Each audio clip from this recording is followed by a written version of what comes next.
Salam baik buat sahabat channel cerita lucu. Semoga menghibur.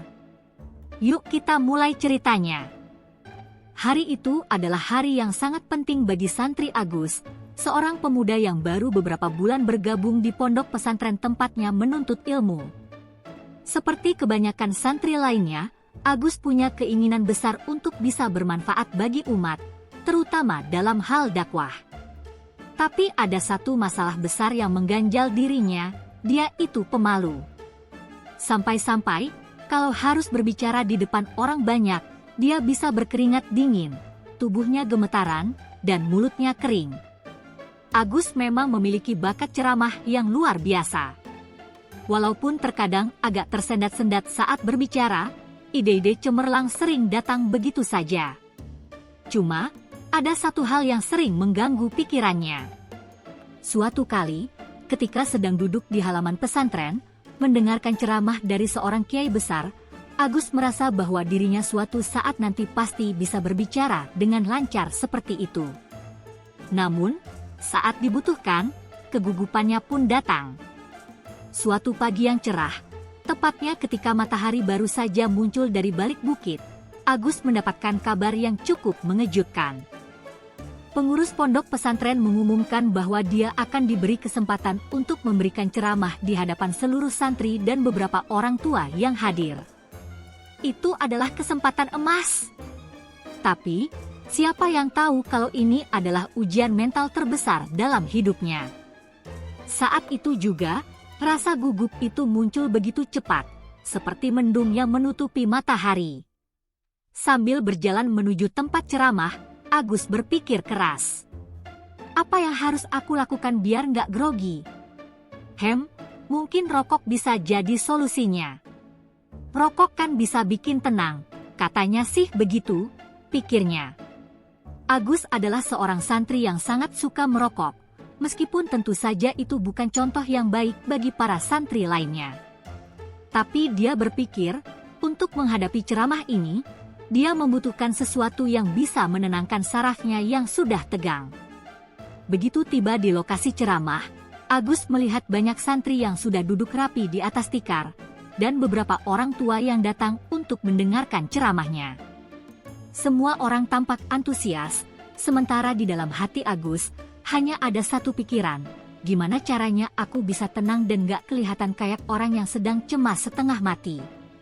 Tanpa pikir panjang, Agus mengeluarkan sebungkus rokok dari saku celananya, lalu menyalakan rokok pertama di tengah keramaian.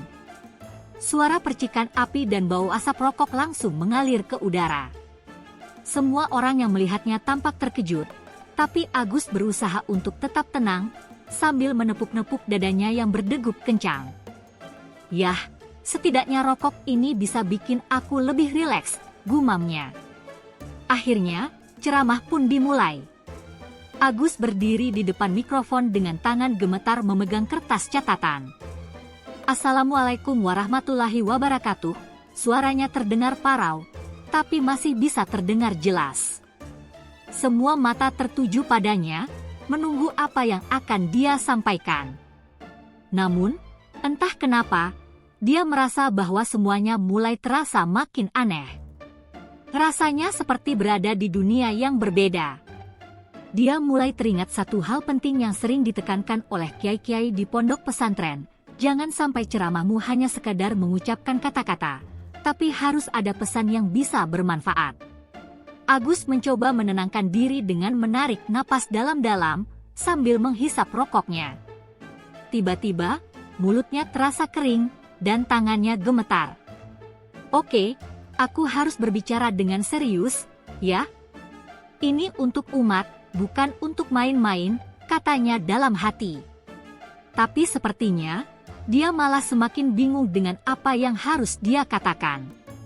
Jadi, teman-teman, jamaah yang terhormat, lanjutnya dengan suara yang agak parau, hari ini saya ingin berbicara tentang pentingnya menjaga hati dan pikiran kita.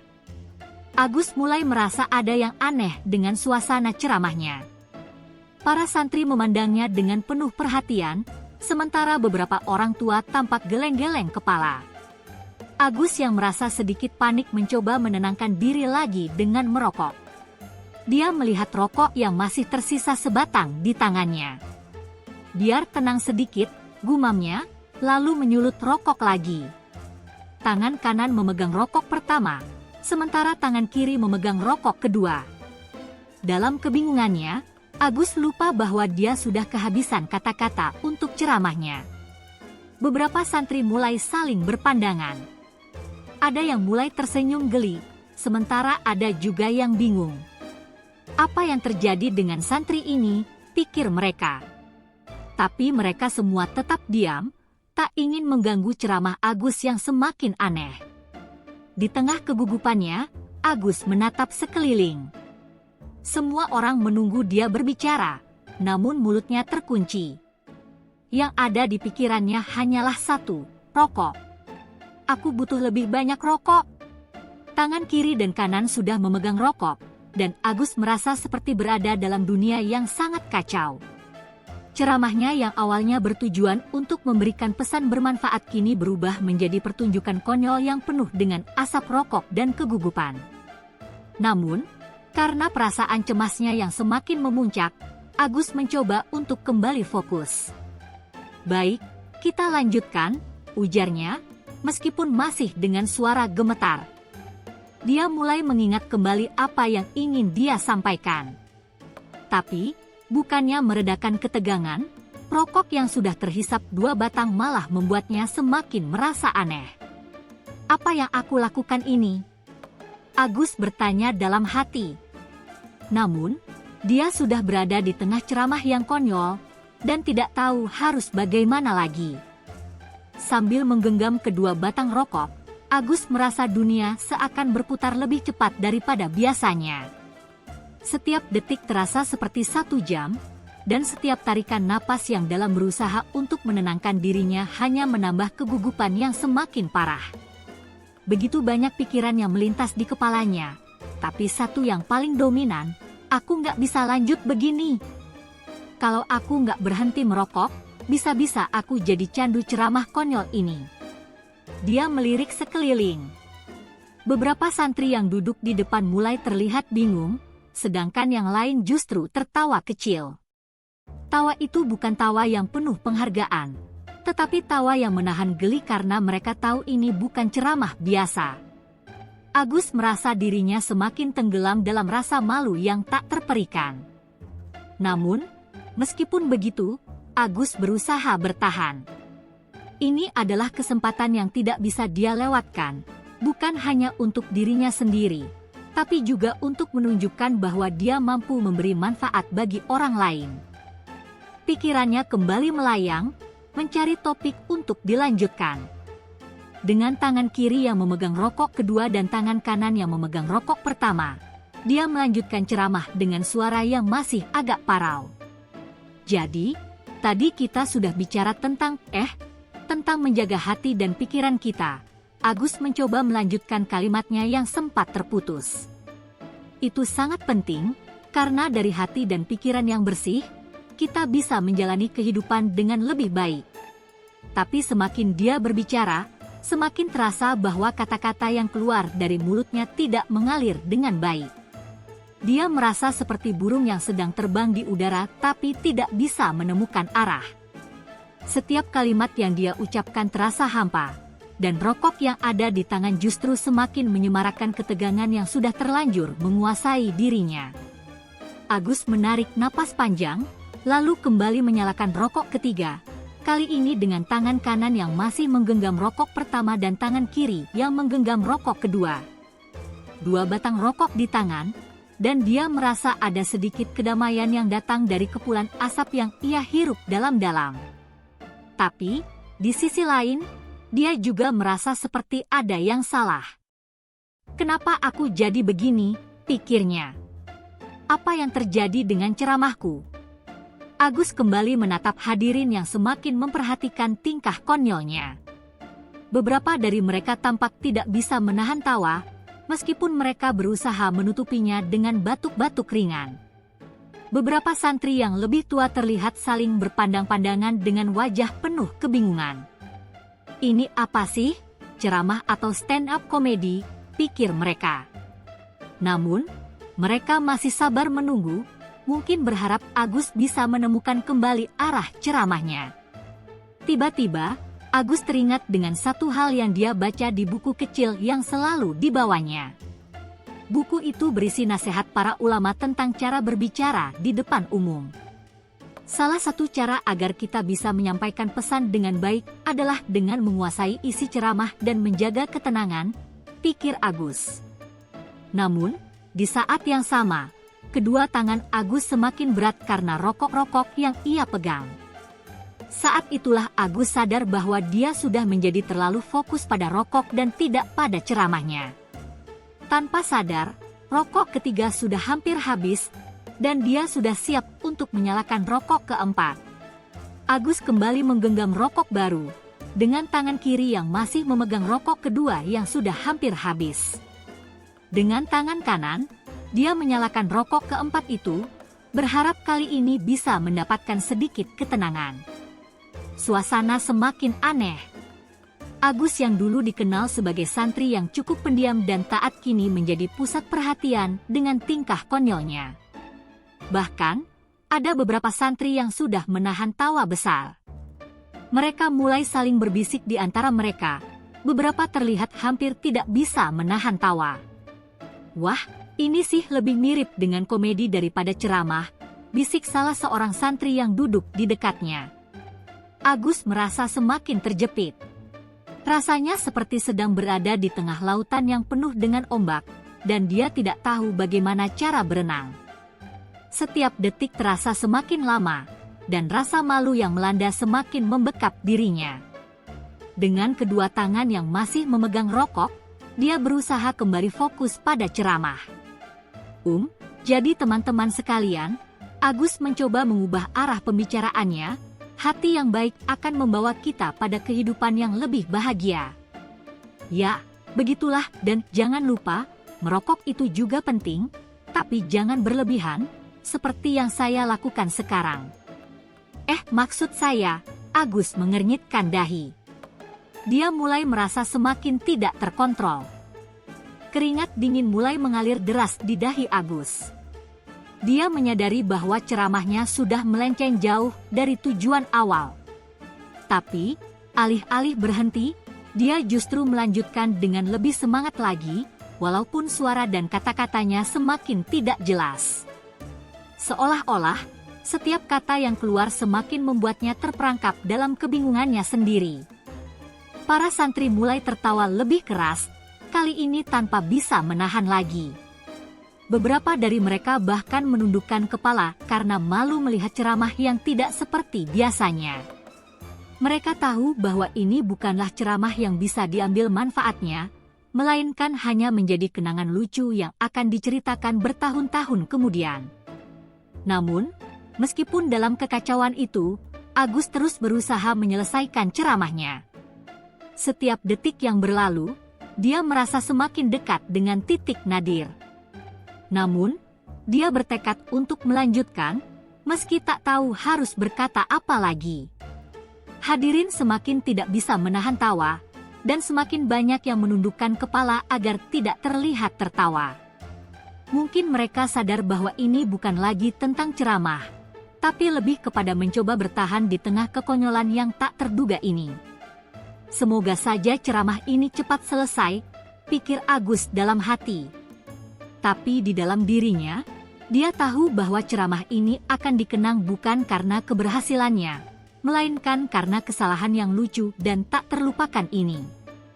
Sampai akhirnya, Agus menyelesaikan ceramahnya dengan satu kalimat yang membuat semua orang terperangah. Terima kasih, dan semoga ceramah ini bermanfaat, katanya dengan suara pelan, meskipun dia tahu bahwa hampir tidak ada yang mendapatkan manfaat apapun dari ceramahnya. Dan dengan itu, ceramah Agus berakhir, dengan kedua tangan yang memegang rokok dan senyum kikuk yang hampir tak terkontrol. Ceramah yang telah dilalui oleh Agus menjadi momen yang tak akan pernah dilupakan dalam sejarah pondok pesantren itu. Ketika dia menyelesaikan kalimat penutup yang terlihat hampir tanpa makna, suasana pun menjadi hening sejenak. Seakan-akan seluruh dunia berhenti berputar, dan semua mata tertuju pada dirinya. Agus memandang sekitar dengan mata yang terbuka lebar, tangan masih menggenggam 2 batang rokok yang sudah habis. Tapi setelah beberapa detik yang terasa seperti berjam-jam, sebuah suara terdengar. Suara itu pertama kali muncul dari sudut belakang ruangan, dan kemudian semakin banyak yang ikut tertawa. Tertawa itu seperti gelombang yang datang tiba-tiba, mengalir dari satu orang ke orang lainnya. Mula-mula tertawa yang dipendam, lalu semakin keras dan akhirnya meledak. Tawa riuh pun memenuhi ruang ceramah. Para santri tidak bisa lagi menahan diri, dan akhirnya mereka tertawa terbahak-bahak. Beberapa santri bahkan sampai terpingkal-pingkal, beberapa orang tua di barisan belakang juga ikut tertawa, meskipun berusaha menutupi senyum mereka dengan tangan. Agus yang mendengar tawa itu, pertama kali merasakan sebuah perasaan yang campur aduk. Ada rasa malu yang teramat sangat, namun entah kenapa, ada juga rasa lega yang perlahan mengalir. Selama ini dia merasa takut akan penilaian orang lain, takut bahwa dia tidak bisa berbicara dengan baik, takut bahwa dia akan gagal di depan umum. Tapi hari itu, dia sadar bahwa meskipun gagal, dia berhasil membuat orang tertawa, dan itu adalah hal yang luar biasa. Namun, Agus tidak bisa berlama-lama tenggelam dalam tawa yang menggema di sekelilingnya. Dia memutuskan untuk menurunkan kedua rokok yang ada di tangan, dan menatap dengan lebih serius. Dengan keberanian yang semakin tumbuh dari dalam dirinya, Agus berdiri tegak, menatap sekeliling dengan penuh percaya diri. Meskipun hatinya masih berdebar, dia tahu bahwa tawa yang terdengar itu bukanlah bentuk penghinaan. Itu adalah tawa yang muncul karena kejujuran dan ketulusan dirinya yang mungkin tidak pernah mereka duga sebelumnya. Terima kasih, teman-teman. Maaf kalau ceramah saya tadi agak kacau, ucap Agus dengan senyum malu-malu. Namun kali ini dia merasa lebih tenang. Tapi, saya harap meskipun kalian tertawa, ada satu hal yang bisa kalian ambil, bahwa hidup ini harus dijalani dengan ringan dan penuh tawa. Kita semua punya momen kegagalan, dan itu tak apa, yang penting kita bisa bangkit dan tetap melangkah. Tawa mulai mereda, dan suasana kembali menjadi lebih tenang. Semua orang mulai memperhatikan Agus dengan rasa lebih hormat. Mereka tahu, meskipun ceramah itu bukan ceramah yang biasa mereka dengar, Agus telah menunjukkan sesuatu yang lebih penting, keberanian untuk menghadapinya dengan cara yang jujur, tanpa penutup, tanpa pretensi. Beberapa santri yang awalnya melihatnya dengan bingung, kini tersenyum dan mengangguk. Mereka mulai memahami bahwa meskipun ceramah itu kacau, Agus telah memberikan pesan yang sangat berharga untuk bisa menerima diri sendiri, bahkan dalam kekurangan, dan untuk tertawa di tengah kesulitan. Seorang santri, yang biasanya dikenal sebagai orang yang serius dan jarang berbicara, mendekat dan memberi Agus tepukan di punggung. Hebat, Gus! Kamu membuat kami semua sadar, terkadang ketidaksempurnaan itu justru membuat kita lebih hidup.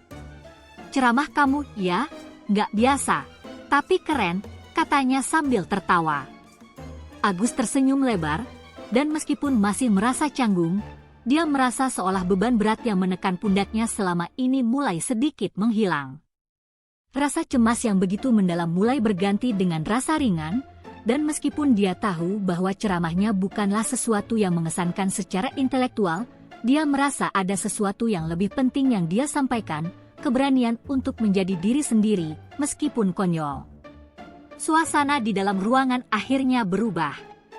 Santri-santri yang awalnya terkejut dengan tingkah laku Agus yang nyeleneh, kini melihatnya dengan cara yang berbeda. Mereka tidak hanya menghargai Agus sebagai teman sebaya, tetapi juga mulai melihat bahwa dia adalah seseorang yang cukup berani untuk menghadapi ketakutannya sendiri di hadapan orang banyak. Bukan hanya itu, dia juga berhasil mengingatkan mereka bahwa dalam hidup ini tidak ada yang sempurna, dan kadang-kadang kita harus merayakan ketidaksempurnaan itu. Ketika ceramah selesai, Agus tidak langsung pergi begitu saja. Beberapa orang datang menghampirinya, memberikan kata-kata penghiburan dan semangat. Bagus, Gus, memang ceramahnya beda, tapi itu yang bikin kita lebih nyambung. Kalau semua ceramah itu serius-serius aja, pasti bosan kan, kata salah satu santri yang lebih tua. Agus hanya bisa tersenyum sambil mengangguk. Ya, terima kasih. Mungkin saya harus lebih sering melakukan ceramah kayak gini, ya. Mungkin juga kalau di depan orang banyak saya bisa lebih santai, jawab Agus, sedikit tertawa. Pada akhirnya, meskipun ceramah Agus tidak sesuai dengan harapan awal, dia berhasil mengubah suasana di sekitar dirinya. Semua orang tahu bahwa ceramah itu tidak hanya memberikan tawa, tetapi juga memberikan sebuah pelajaran penting.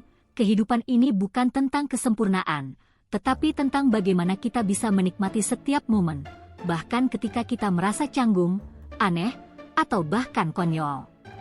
Seiring waktu, Agus semakin dikenal sebagai santri yang bukan hanya pandai berbicara, tetapi juga berani menjadi diri sendiri.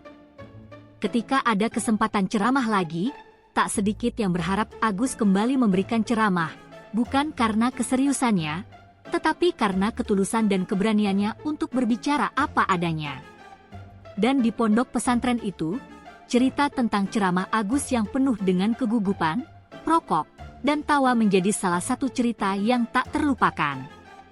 Para santri selalu mengenangnya dengan senyuman, dan bahkan terkadang cerita itu diceritakan lagi saat mereka sedang berkumpul bersama. Ceramah pertama Agus, dengan segala kekonyolannya, ternyata justru menjadi cerita yang paling menginspirasi.